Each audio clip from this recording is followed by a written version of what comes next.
राहुल ने पत्नी और बेटी के साथ 5 लाख का फैमिली फ्लोटर हेल्थ प्लान लिया हुआ है। इसके लिए वो सालाना 16,000 रुपए का प्रीमियम चुकाते हैं। 3 साल पुरानी पॉलिसी है जिसमें शुरुआत के वेटिंग पीरियड की बंदिशें खत्म हो चुकी हैं। राहुल ऊहापोह में इसलिए हैं क्योंकि यही प्लान उन्हें एक दूसरी कंपनी 12,000 रुपए सालाना प्रीमियम में दे रही है। इतना ही नहीं, जिस कंपनी का बीमा है वो खुद भी अपने नए ग्राहकों को कम प्रीमियम में यही प्लान बेच रही है। राहुल अपने प्रीमियम का बोझ कम करना चाहते हैं और ये मुमकिन है इंश्योरेंस पोर्टिंग के जरिए। इंश्योरेंस पोर्ट करने का मतलब है कि आप अपनी मौजूदा पॉलिसी को दूसरी बीमा कंपनी में ट्रांसफर कर लेते हैं। एक कंपनी से दूसरी बीमा कंपनी में पॉलिसी पोर्ट कराने पर मौजूदा इंश्योरेंस की सुविधाओं में कमी नहीं आती। दूसरी कंपनी न सिर्फ आपको मौजूदा चालू इंश्योरेंस की सारी सुविधा देगी, बल्कि आप चाहें तो प्लान में अपने हिसाब से बदलाव भी कर सकते हैं।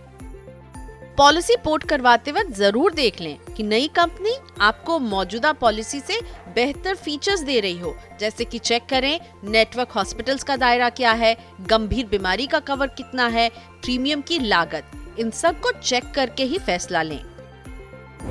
PolicyX.com के फाउंडर और CEO नवल गोयल बताते हैं कि अगर आप बीमा पोर्ट करते वक्त कुछ नई सुविधाएं लेंगे तो आपका प्रीमियम बढ़ जाएगा। इसी तरह अगर कोई पॉलिसी धारक ग्रुप हेल्थ प्लान से इंडिविजुअल प्लान में शिफ्ट होगा तो उसकी बीमा के फीचर्स बदल जाते हैं। पॉलिसी पोर्ट करने के लिए पहले से तैयारी करना जरूरी है।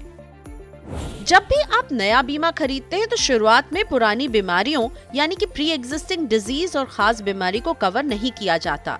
कुछ समय बीतने के बाद इनके इलाज का खर्च मिलता है। इस समय को वेटिंग पीरियड कहते हैं।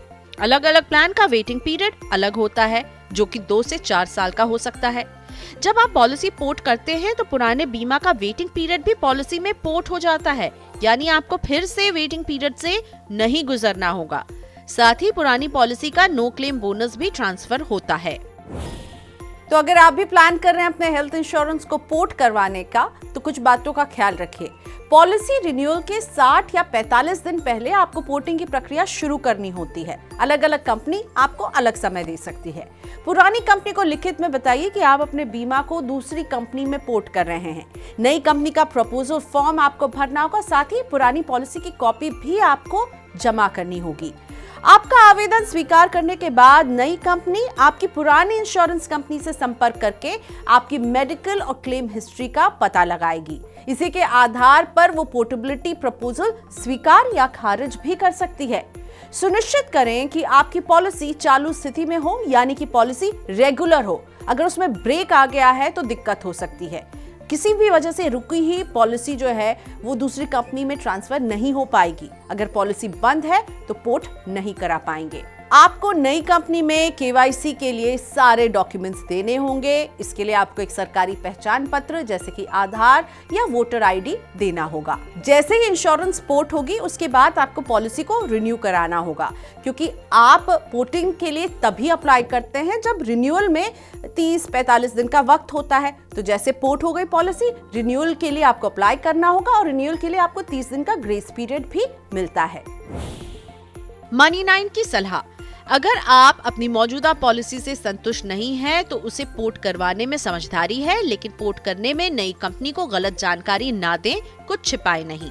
मेडिकल रिकॉर्ड से लेकर क्लेम की हिस्ट्री जैसी सारी बातें बताएं। बीमा कंपनी पॉलिसी धारक की सारी डिटेल्स इंश्योरेंस नियामक IRDA के पोर्टल पर क्रॉस चेक करती है। अगर इन सूचनाओं में मिलान नहीं होगा तो पोर्टिंग रिक्वेस्ट खारिज हो सकती है।